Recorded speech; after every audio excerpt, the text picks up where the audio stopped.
Friends, ಎಲ್ಲರಿಗೂ ಸ್ವಾಗತ ಸುಸ್ವಾಗತ. ನಾನು ಇವತ್ತು ನಿಮ್ಮೆಲ್ಲರಿಗೂ ವಿಲೇಜ್ ಸ್ಟೈಲ್ ಚಿಕನ್ ಫ್ರೈ ಮಾಡೋದು ಹೇಳ್ಕೊಡ್ತಾ ಇದ್ದೀನಿ. ಬನ್ನಿ ಹೆಂಗೆ ಮಾಡೋದು ನೋಡೋಣ. ಮೊದಲಿಗೆ ನಾನು ಇಲ್ಲಿ ಈ ಒಂದು ಕೋಳೆ ತೊಗೊಂಡಿದ್ದೀನಿ. ನೆಕ್ಸ್ಟ್ ರುಚಿಗೆ ತಕ್ಕಷ್ಟು ಉಪ್ಪು, ಒಂದು ಸ್ವಲ್ಪ ಅರಿಶಿನ, ಒಂದು ಸ್ವಲ್ಪ ಕಾಳು ಮೆಣಸು ಪುಡಿ, ಒಂದು ಸ್ವಲ್ಪ ಅಜ್ಕಾರದ ಪುಡಿ, ಒಂದು ಸ್ವಲ್ಪ ಸಾಸಿವೆ ತೊಗೊಂಡಿದ್ದೀನಿ. ನಾನು ಇಲ್ಲಿ 2 ಈರುಳ್ಳಿನ ಈ ರೀತಿ ಸಣ್ಣ ಸಣ್ಣದಾಗಿ ಕಟ್ ಮಾಡಿ ಇಟ್ಕೊಂಡಿದ್ದೀನಿ. ಒಂದು ಮುಷ್ಟಿ ಕೊತ್ತಂಬರಿ ಸೊಪ್ಪು ತೊಗೊಂಡಿದ್ದೀನಿ, ಒಂದು ಸ್ವಲ್ಪ ಎಣ್ಣೆ. ಫ್ರೆಂಡ್ಸ್, ಇಷ್ಟು ಇಂಗ್ರೀಡಿಯೆಂಟ್ಸ್ ಇಟ್ಕೊಂಡು ಅದೊಂದು ಸೂಪರ್ ಆದಂಥ ಚಿಕನ್ ಫ್ರೈ ಮಾಡೋದು ಹೇಳ್ಕೊಡ್ತಾ ಇದ್ದೀನಿ. ಬನ್ನಿ ಹೆಂಗೆ ಮಾಡೋದು ಅಂತ ನೋಡ್ಕೊಳ್ಳೋಣ. ಮೊದಲಿಗೆ ನಾನು ಇಲ್ಲಿ ಸ್ವಲ್ಪ ಎಣ್ಣೆ ಹಾಕೊತಾ ಇದ್ದೀನಿ. ನೆಕ್ಸ್ಟ್ ಈಗ ಎಣ್ಣೆ ಕಾದ ನಂತರ ಇಲ್ಲಿ ಸಾಸಿವೆ ಹಾಕೊಂತ ಇದ್ದೀನಿ. ಈಗ ಸಾಸಿವೆ ಸಿಡಿಯೋವರೆಗೂ ನಾವು ಕಾಯಲೇಬೇಕು. ನೆಕ್ಸ್ಟ್ ಸ್ಟೆಪ್, ಇಲ್ಲಿ ಸಾಸಿವೆ ಸಿಡಿದು ರೆಡಿಯಾಗಿದೆ. ಈಗ ಇದಕ್ಕೆ ನಾನು ಇಲ್ಲಿ ಒಂದು ಸ್ವಲ್ಪ ಈರುಳ್ಳಿನ ಹಾಕೊಂಡು ಫ್ರೈ ಮಾಡ್ಕೊತಾ ಇದ್ದೀನಿ.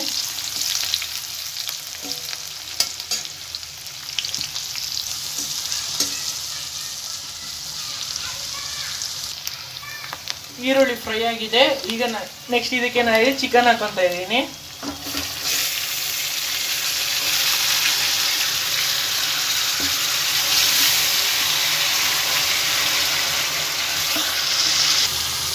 ಚಿಕನ್ ಹಾಕೊಂಡ ನಂತರ ಇದಕ್ಕೆ ಒಂದು ಸ್ವಲ್ಪ 1/4 ಟೀ ಸ್ಪೂನ್ ಅರಿಶಿನ ಹಾಕೊತಾ ಇದ್ದೀನಿ.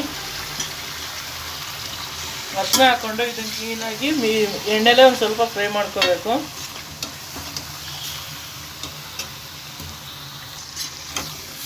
ಫ್ರೆಂಡ್ಸ್, ಈ ಡಿಶು ತುಂಬ ಸೂಪರಾಗಿ ತುಂಬ ಟೇಸ್ಟಿಯಾಗಿರುತ್ತೆ. ಕಡಿಮೆ ಸಮಯದಲ್ಲಿ ಮನೆಯಲ್ಲಿರೋ ಇಂಗ್ರೀಡಿಯೆಂಟ್ಸಿಂದನೇ, ಕಡಿಮೆ ಇಂಗ್ರೀಡಿಯೆಂಟ್ಸಿಂದನೇ ಅತಿ ಅದ್ಭುತವಾದಂಥ ಟೇಸ್ಟಿಯಾದಂಥ ಒಂದು ಡಿಶ್ಶು. ನೀವು ಒಂದ್ಸತಿ ಮನೇಲಿ ಮಾಡ್ಕೊಂಡು ಟ್ರೈ ಮಾಡ್ಕೊತೀನಿ.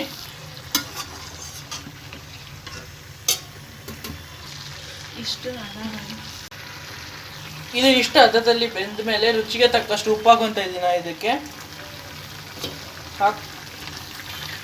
ಇದಕ್ಕೆ ಉಪ್ಪು ಹಾಕೊಂಡು ಚೆನ್ನಾಗಿ ಮಿಕ್ಸ್ ಮಾಡ್ಕೋಬೇಕು.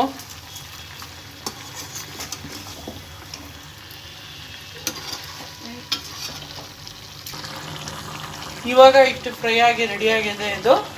ನಾನು ಇದಕ್ಕೆ ಒಂದು ಟೀ ಸ್ಪೂನ್ ಆಗೋಷ್ಟು ಕಾಳು ಮೆಣಸು ಪುಡಿ ಹಾಕೊತಾ ಇದ್ದೀನಿ.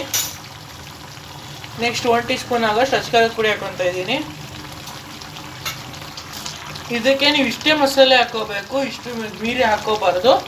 ನೆಕ್ಸ್ಟ್ ಇದಕ್ಕೆ ನಾನು ಇಲ್ಲಿ ಬೇಯೋದಕ್ಕೆ ನೀರು ಹಾಕೊತಾ ಇದ್ದೀನಿ. ಒಂದು ಸ್ವಲ್ಪ ಜಾಸ್ತಿ ನೀರು ಕೂಡ ಹಾಕೋಬಾರ್ದು. ಈಗ ಹಾಕೊಂಡು ಇದನ್ನು ಕ್ಲೀನಾಗಿ ಈ ರೀತಿ ಮಿಕ್ಸ್ ಮಾಡ್ಕೊಂಡು ಬೇಯಿಸ್ಕೋಬೇಕು. ಒಂದು ಸ್ವಲ್ಪ ಚೆನ್ನಾಗಿ ಬೇಯೋ ತನಕ. ಇದನ್ನ ತಡ ಹತ್ತದಂಗೆ ನೀವು ಈ ರೀತಿ ಅವಾಗವಾಗ ತಿರುಗಿಸ್ಕೊಂಡು ಬೇಯಿಸ್ತಾ ಇರಬೇಕು. ಇದು ಚೆನ್ನಾಗಿ ಬೇಯೋ ತನಕ ಇದೇ ರೀತಿ ಬೇಯಿಸ್ಬೇಕು. ಇದನ್ನ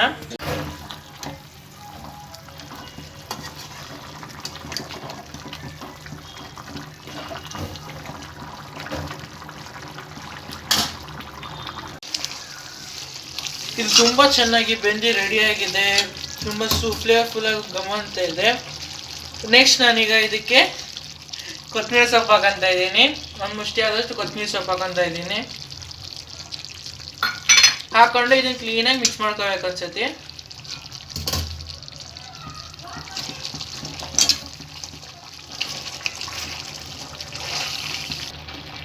ಇದು ರಸಂ ಜೊತೆ ಸೈಡ್ ಡಿಶ್ ಆಗೋದು ಸೂಪರ್ ಆಗಿರುತ್ತೆ. ಇದು ತುಂಬಾನೇ ಕಡಿಮೆ ಇಂಗ್ರೀಡಿಯೆಂಟ್ಸ್ ಇಂದ ಯೂಸ್ ಮಾಡಿ, ತುಂಬಾನೇ ಕಡಿಮೆ ಮಸಾಲೆ ಇರುತ್ತೆ. 6 ವರ್ಷ ಸೂಪರ್ ಆಗಿರುತ್ತೆ ಇರುತ್ತೆ. ನೀವೊಂದ್ಸತಿ ಮನೇಲಿ ಟ್ರೈ ಮಾಡ್ಕೊಂತೀನಿ ನೋಡಿ. ಇಲ್ಲಿ ಸೂಪರ್ ಆದಂಥ ಟೇಸ್ಟಿ ಆದಂಥ ಒಂದು ವಿಲೇಜ್ ಸ್ಟೈಲ್ ಚಿಕನ್ ಫ್ರೈ ರೆಡಿಯಾಗಿದೆ. ನೀವು ಇಲ್ಲಿ ತನಕ ವಿಡಿಯೋ ನೋಡಿದ್ದೀರಾ ಅಂದರೆ ವಿಡಿಯೋ ಇಷ್ಟ ಆಗಿರಲೇಬೇಕಲ್ಲ. ವಿಡಿಯೋ ಇಷ್ಟ ಲೈಕ್ ಮಾಡಿ, ಚಾನಲ್ ಸಬ್ಸ್ಕ್ರೈಬ್ ಮಾಡಿ, ಬೆಲ್ ನೋಟಿಫಿಕೇಶನ್ ಆಲ್ಗೆ ಸೆಟ್ ಮಾಡೋದಂತ ಮರಿಲೇಬೇಡಿ. And thanks for watching.